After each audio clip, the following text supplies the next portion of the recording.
And I'm going to give you a brief introduction to a tool that we're calling SemViz for semantic visualization of scientific data. And currently, we have set up this tool to explore the COVID-19 literature. And what it allows you to do is to see at a high level and at a somewhat targeted level different regulatory relationships in the literature. So it can point out connections to you that you wouldn't necessarily easily get through just a directed search. And what it's doing, if you're new to this, it's using modern natural language processing techniques to do a computer analysis of biomedical papers and it does what we call machine reading of these papers, and it allows for the extraction of targeted relationships in the literature. I'm going to show you a particular result. One of the data sets that we're using is called INDRA from Peter Sorger's group over at Harvard. And in fact, what you have doing in this case, the machine has read for substrates of the kinase JAK2. And you can see, for instance, it has pulled from the literature that JAK2 can phosphorylate STAT5. It uses different machine readers, and it pulls out the sentences from where that's extracted. And in fact, what this has done is gone through all of the COVID literature that we've analyzed so far, and picks out many different types of relationships, phosphorylations, upregulate, downregulate, inhibition, and so forth, and creates a big database of that. And then SemViz comes back and then allows you to visualize that literature. So we actually have a couple different data sets, but the one I want to focus on is the Harvard INDRA data set here.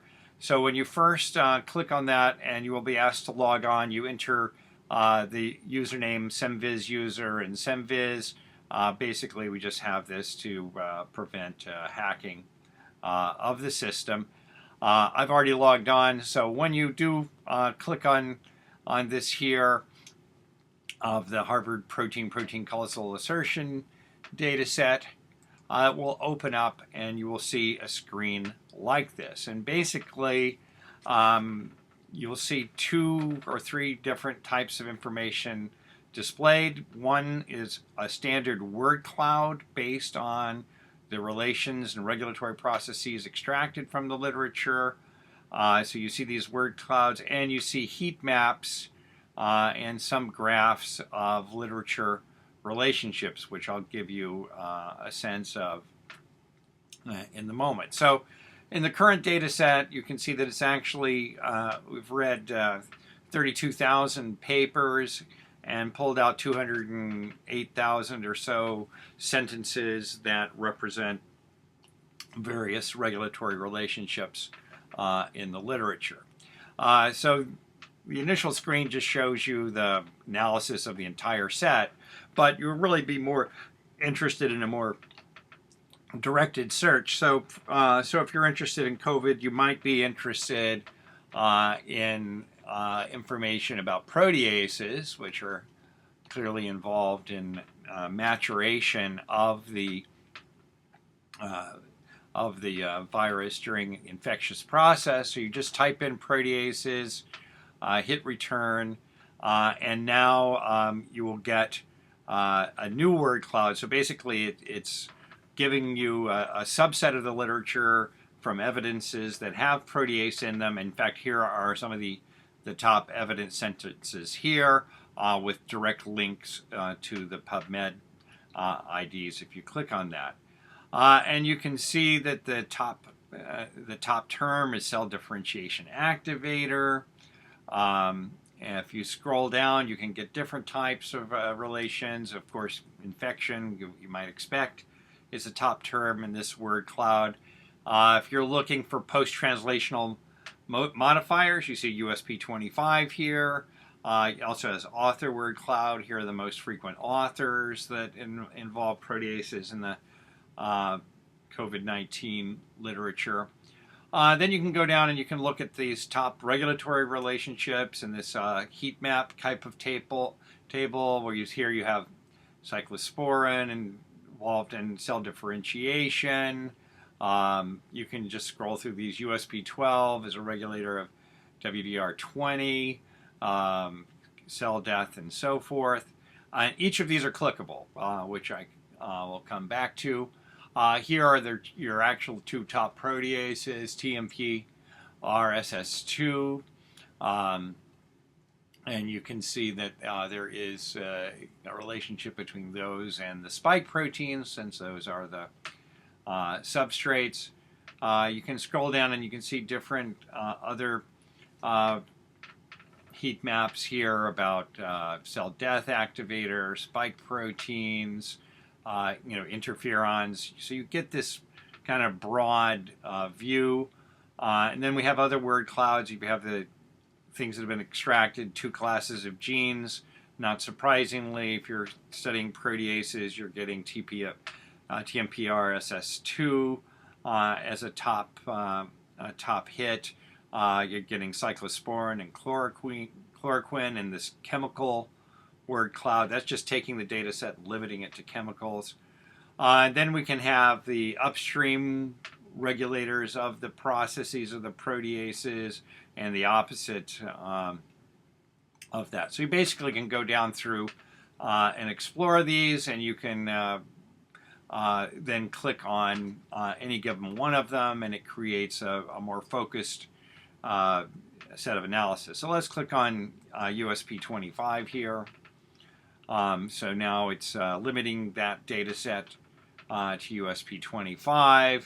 And actually, it's what you'll see that this is all from a single paper here, which was 9 sentences, and it's talking about how, if you look in the data, that USP25 significantly inhibits ubiquitination of RIG1. So this is basically all coming from this paper.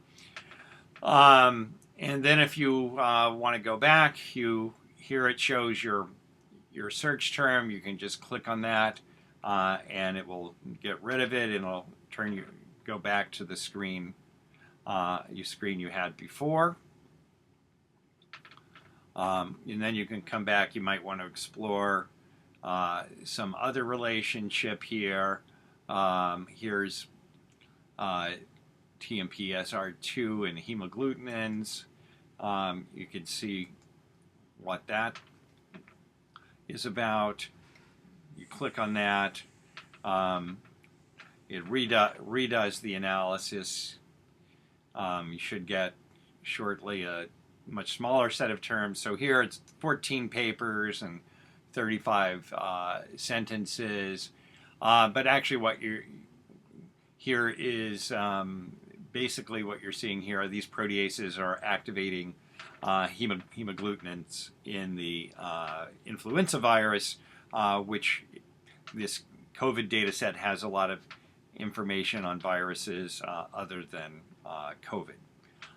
So from that, again, you can go back, you can eliminate these terms from the search, and if you want to go back and just start over completely, you can just delete proteases here, hit return, and it should take you back to the initial screen.